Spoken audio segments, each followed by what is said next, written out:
What is going on, guys? Welcome back. Commentary for you. It's not Madden related, and it's kind of political. So listen, if you're using gaming channels to get your political news, I'd recommend that you stop doing that and go to more credible sources.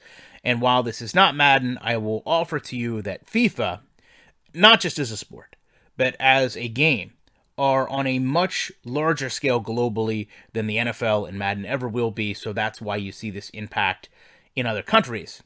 So as Americans, sometimes we get a little short-sighted in that and don't fully comprehend the scale of these games because, truthfully, we've never seen them. I mean, I've never been to Belgium. I don't know how big FIFA is there. I assume FIFA and F1 are massive in Belgium because I know globally, those are the two leading sports in the world, even though they may not be in the country where I live.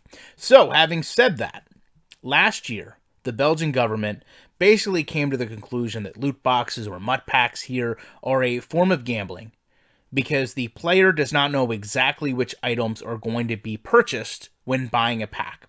So they launched a criminal investigation, actually, in the EA, which apparently EA refused to modify their program to meet the current Belgian gambling laws. And in turn, today they announced that they will be removing FIFA points in Belgium. Now, this to me is a pretty big deal. This basically is saying, in my opinion, EA agreeing that they will not comply to these rules. They agree that it may be a form of gambling, and to help this go away in the fastest time frame possible, they're just going to no longer allow purchase of points in Belgium. Now, there's arguments on both sides of this, and I'll just give you two quick examples. There are groups that will offer you have no difference between this and standing in front of a series of quarter vending machines and getting a piece of gum that does not match the color that you wanted to get when you put the quarter in. So I've got a whole tin of blue gumballs, and the red gumball inside wins me a free slice of pizza at a local pizza place. Literally, it's a true story. If I put the quarter in and I don't get the correct piece, am I more prone to keep putting in pieces to the point where I may spend more purchasing the gumballs than I ever would have to purchase the pizza because I have some type of gambling addiction?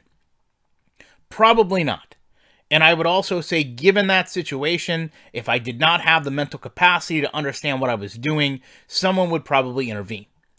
Now, to that point, there are other people that will say, well, what you're doing is teaching a child here who's playing a video game, and keep in mind, these people may be so short-sighted they only see video games being played by small children, that they are, going out and earning their money or using a parent's credit card or whatever the case may be in purchasing these packs with the hope that they will receive a, specific card, but in turn only be given portions of what's needed to complete a set to create that card, and therefore would spend an infinite amount of money chasing a card that they may never receive. I could certainly purchase every gumball in that machine, to go back to my prior analogy, and eventually get the piece that's going to give me the free pizza, but you may purchase as many MUT packs as you like and may never actually get the ultimate card you desire. Now, the other side of this is the return on investment on these cards is absolutely insane. Not only does EA give you a diminished return when you sell them or auction them, they also give you a diminished return when you cash them back out yourself in terms of training.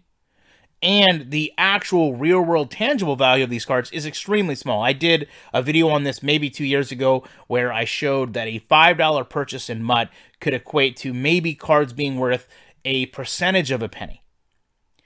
So it is probably something that is not going to end here, I would imagine, because when an entire country makes a stance against something, if nothing else, it's going to have other countries review what's being done.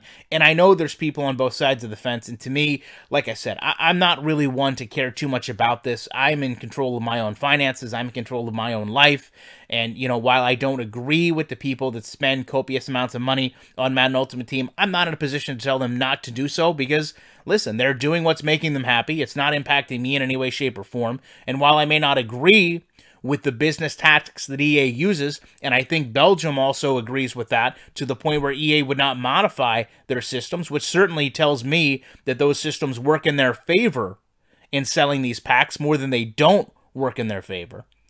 Again, I can't really take a stern side one way or the other because I'm not truly impacted by it, but it is something that does impact a lot of people, and it does make me wonder how far something like this will go. I would love to know your thoughts on it. I appreciate you checking out this video, and you know that I will be back in the week with more commentary.